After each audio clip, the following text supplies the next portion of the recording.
Welcome guys, this is Edwin and today we're going to talk about the CQC-8, also known as the banana knife. Now, this is a big knife. Let's compare it with the CQC-7B right now. Boom. And like you can see, it's a pretty big knife. We're talking about 3.9 inch blade, overall 9.3 inches, okay? Be aware that there's also a mini CQC-8. And the mini CQC-8, is more manageable. It has a 3.5 inches blade and overall 8.3 inches. And usually people that don't like big knife, they go with the mini CQC-8. And that mini CQC-8 is also referred as the Horseman. And you can see the model name right there.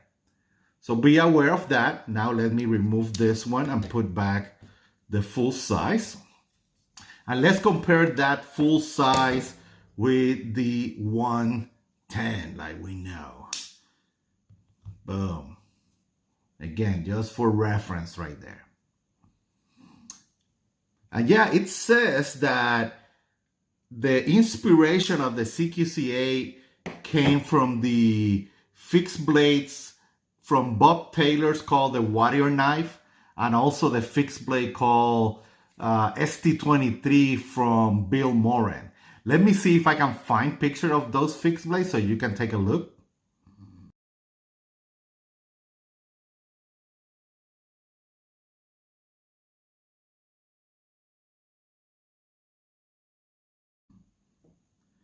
And now, with that in mind, what you should know is that this is a fighter blade, okay? There's no question about it.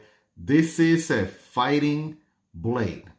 Now, this is a fighting blade that works awesome also as an EDC, okay? So, you got the best of both worlds. But this is definitely a fighter knife.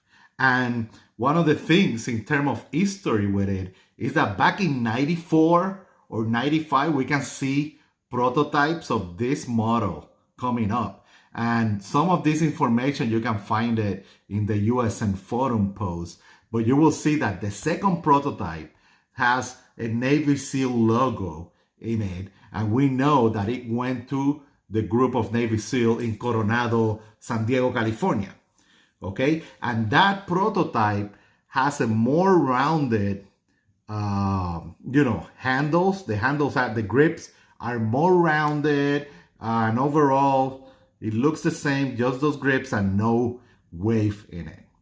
Okay, also, just so you know, there's other versions that came out with a gut hook, and he said that this was some of the active duty SEALs that asked for that, and Ernie made those for them. And that gut hook was really very likely used for parachute lines, to cutting parachute lines and stuff like that, not really for, for gutting or stuff like that. So be aware of that, okay?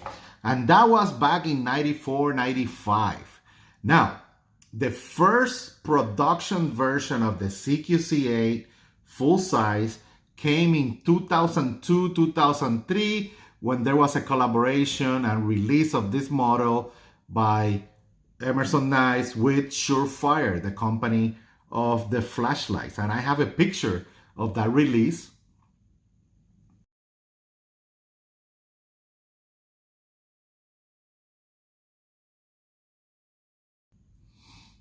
And yeah, and those are not that common to see out there, that version of the Surefire CQC-8. One thing to notice in that picture is that there was no wave, right? The wave came later, added to the design. And actually right now, a few months ago, there was a release of the Horseman with, the mini CQC-8 with no wave. And, people went crazy for it.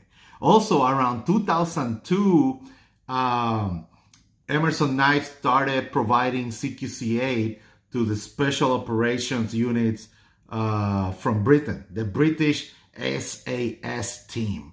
Okay, so be aware of that. Not only this knife is being handled by the top guys in the US, right? Some of the Navy SEALs team in the US, but also the top guys from, Britain. So that's pretty impressive.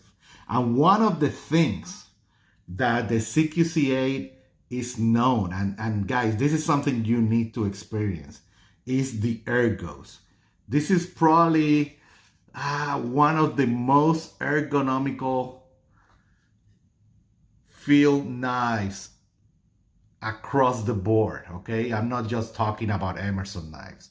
And what I mean by that is that when you lock in there, it's pretty insane.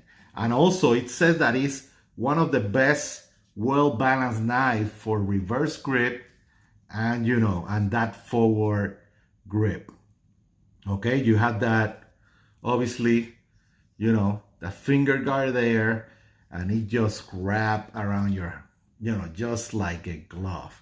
Let's do some close shots. This is a saber blade style, meaning you have that curve, start like that and then curve to that point there, okay? That switch. And again, like I mentioned, this is a fighting knife first. That happens to work as an EDC. Be aware that those prototypes were more rounded here, and then they made it a little bit flatter for the production versions, but it's still great ergonomics. Okay. Again, this is the flipper version. The flipper just hides in that finger guard. Let me show you. Right? And that's the flipper, no problem.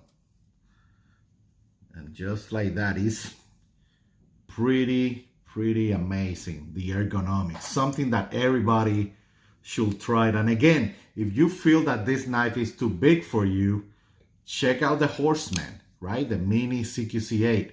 The ergonomics feels the same, the same with this guy. Okay, a great knife and great addition to a collection. Now, let me show you how it writes in jeans. 1 second. Move the jeans right there. Let's start with the full size. You can see the profile is pretty good. And this writes perfect. Dude, the CQC-8, this is a full size knife like we talked about at the beginning. And it writes just great. You still have tons of area here. You want to wave it, you go there. You got enough reach there to, open the knife. It writes perfect. This is a great knife to carry. Now, if this is too big, like we were talking, let's look how the Horseman writes. Same profile. I should move this away. Jesus. Let's put it down there. And again, very minimal. Again, perfect grip. You still have enough room, enough purchase there to reach that blade. And yes, guys, this is basically a summary and a little bit of history of the CQC-8. There's some amazing pictures and way more information and history in the USN forums. So if you're interested in this design, go there, check that out. And let me tell you, this is one of those that I highly recommend to check it out, okay? The Horseman or mini CQC-8 and the CQC-8 full size. Thank you for watching, guys. Bye.